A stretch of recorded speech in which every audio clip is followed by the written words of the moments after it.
The Third Testament, Revelations of Jesus Christ, Chapter 16, The Divine Law, the Law of God.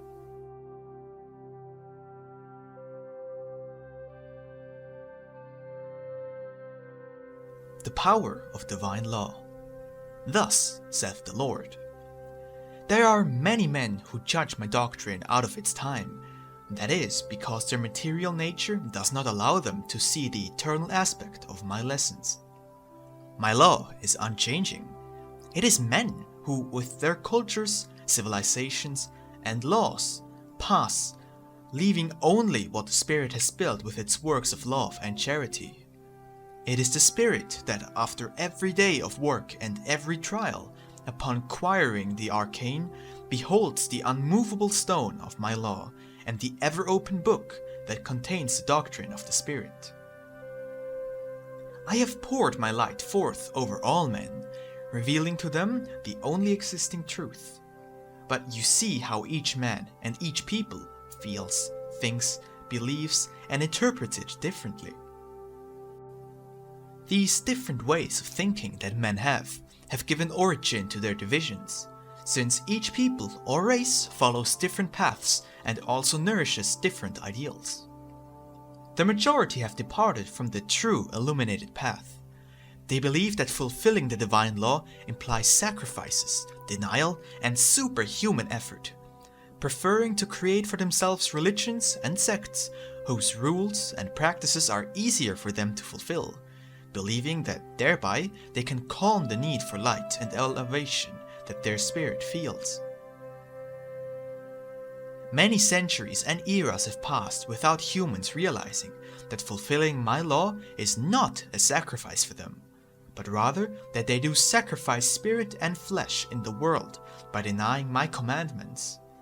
They have not realized, have not wanted to understand, that who complies with my word must find true happiness and a peace, wisdom, and grandeur that materialized men see in such a different way. The moral and scientific world that surrounds you has been the work of men of material ideas who have sought the material improvement of humanity, and I have permitted them to do their work, to take it to its limits, to know the results and gather their fruits, so that in them they can gather the light of experience. In that light, my justice will be manifest, and in that justice will be present my law, which is love. If I agreed to allow you to apply my doctrine to your lives according to your own will rather than mine, truly I tell you that you would never recover from your spiritual stagnation, never allowing your spirit its unfolding, its development, and its perfection. And so, there you have humanity drowsing in its religions, making no move toward the light, because they have not submitted themselves to the order of the divine law, but have tried to force the law to their own will, filling it with myths and errors. It has been necessary for many men of this era to free themselves of all religion in order to seek me with the Spirit, and to be able to develop all those attributes, gifts, and potentials that they feel beating in the innermost part of their being.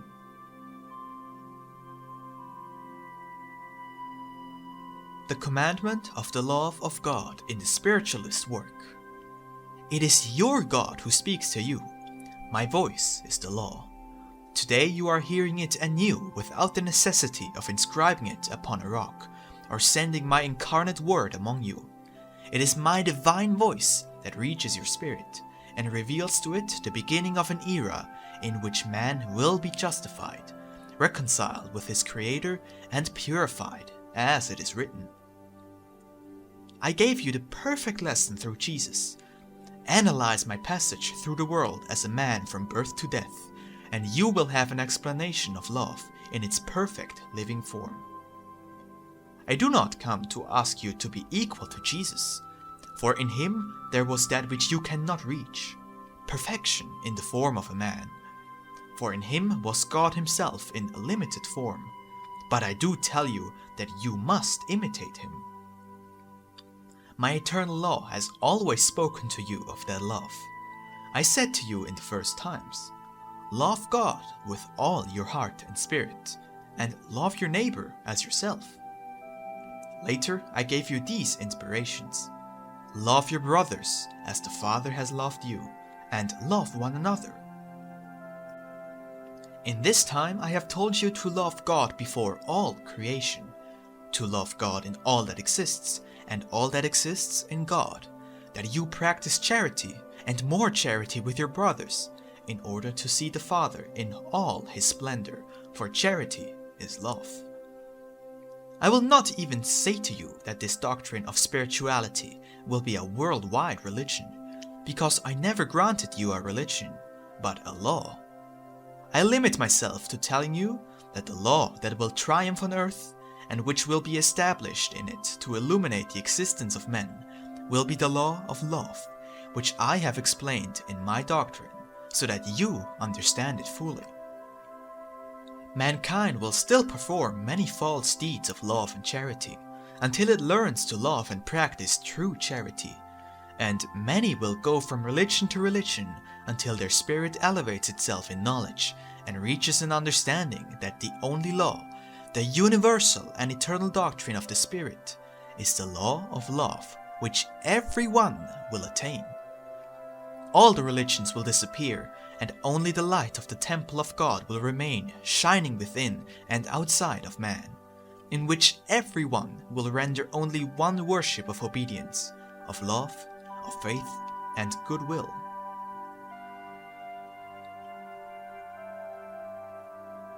The failure to obey the divine commandments and its consequences.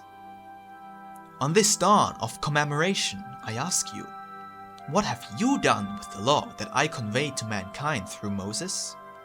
By chance, were those commandments given only to the generations of that period? Truly, I say to you, that holy seed is not in the hearts of men, for they do not love me, nor do they love one another. They do not honor their parents, nor respect what belongs to others, and on the other hand, they do take each other's lives. They adulterate and cause disgrace upon themselves. Do you not hear falsehood on the lips of everyone? Have you not realized how one people defrauds other people of their peace? And still mankind says it knows my law. What would become of men if they forget my mandates completely? In the second era, having entered Jerusalem, Jesus found that the temple, the place dedicated to prayer and worship, had been converted into a market, and the master, filled with passion, cast out those who had disrespected the temple, saying to them, "My Father's house is not a marketplace." Those who were cast out were less guilty for what they did than those who were responsible for guiding men in the law of God. The priests had converted the temple into a place where ambitions and grandeur reigned, and that kingdom was destroyed. Today, I have not taken a whip to punish those who disrespect my law. I have allowed them to feel the consequences of their own faults, so that they may realize that my law is inflexible and unchangeable. I have pointed out to man the righteous path that he needs to follow. If he departs from it, he exposes himself to the consequences of having broken my righteous law, where my love is manifested. I come to reconstruct my temple, a temple without walls or towers, for it is in the hearts of men. The Tower of Babel still divides humanity, but its foundations shall be destroyed in the hearts of man. Idolatry and religious fanaticism have also raised their high towers, but they are weak and shall fall. Truly, I tell you that my laws, divine and human, are sacred, and they themselves shall judge the world. Humanity does not believe it is idolatrous, but truly, I tell you, it still adores the golden calf. Chaos has returned because virtue does not exist, and where there is no virtue, there can be no truth. It is not that the law which the Father conferred to Moses has no force, nor that the doctrine of Jesus was only applicable to past times. Both of them, in their essences, are eternal laws. Recognize, however, that they are like a fountain from whose waters none are obliged to drink, but that whoever approaches that fountain of love does so through their own will. Interpret my teachings justly. Do not think that my spirit is happy to see your suffering on the earth, or that I come to deprive you of all that is gratifying to you in order to enjoy it myself. I come to make you recognize and respect my laws, because they are worthy of your obedience and respect, and because complying with them will bring you happiness. I taught you to render unto God what is God's, and to Caesar what is Caesar's. But for the men of today there is only Caesar, and to your Lord you have nothing to offer. If you at least gave what was fair to the world, your pains would be less. But the Caesar that you have put before you has dictated absurd laws for you, and has made you slaves and taken your lives from you without giving you anything in compensation. Study how different is my law, which does not tie either the body or the spirit. It merely persuades you with love and guides you with sweetness. It gives you all without interest or selfishness, and rewards all and compensates all along the road. Fulfillment of the Supreme Commandment. If the Lord said to you, "Thou shalt love the Lord thy God with all thy heart and spirit, and love thy neighbor as thyself," and if the Master preached the doctrine of love, this spiritual voice that proceeds from the same source now comes to tell you to embrace the law of love, because it has a strength that you will not find even in the greatest armies of the world. Its conquests shall be firm and lasting, for all that you build upon a foundation of love has eternal life. I am showing you the true life of the Spirit, so that you do not live under unjust threats, and so that you do not obey my law only because you fear God's punishment. You have been told about that punishment by those who have not known how to interpret my word. Take my law. It is not complicated nor difficult to understand. Anyone who knows it and guides himself by it will not be confused. Neither does he give room to false words or omens, to erroneous ideas or wrong interpretations. My law is simple. It always indicates the way which you should follow. Trust in me. I am the way which will lead you to the White City, the Promised Land, which has its doors open awaiting your arrival. When will you realize that only by fulfilling my law will you be able to find health, happiness, and life? You acknowledge that in the material life there are principles that one needs to follow in order to survive. However, you have forgotten that there are also important spiritual principles that need to be respected, so that one may enjoy the source of eternal life in the divine kingdom. Remember that only I am your salvation. In times past, present, and yet to come, my law was, is, and will be the road and the guide of your spirit.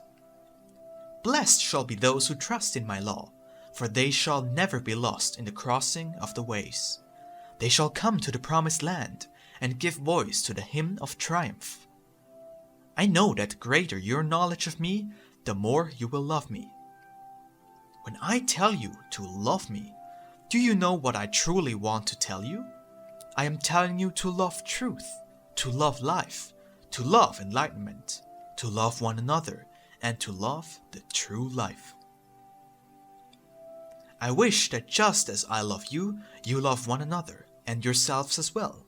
For I have conceded to you not just a part of the guidance and direction, but rather taking care of yourselves. I have made your first duty with me. You must love yourselves, since you are the living image of your Creator.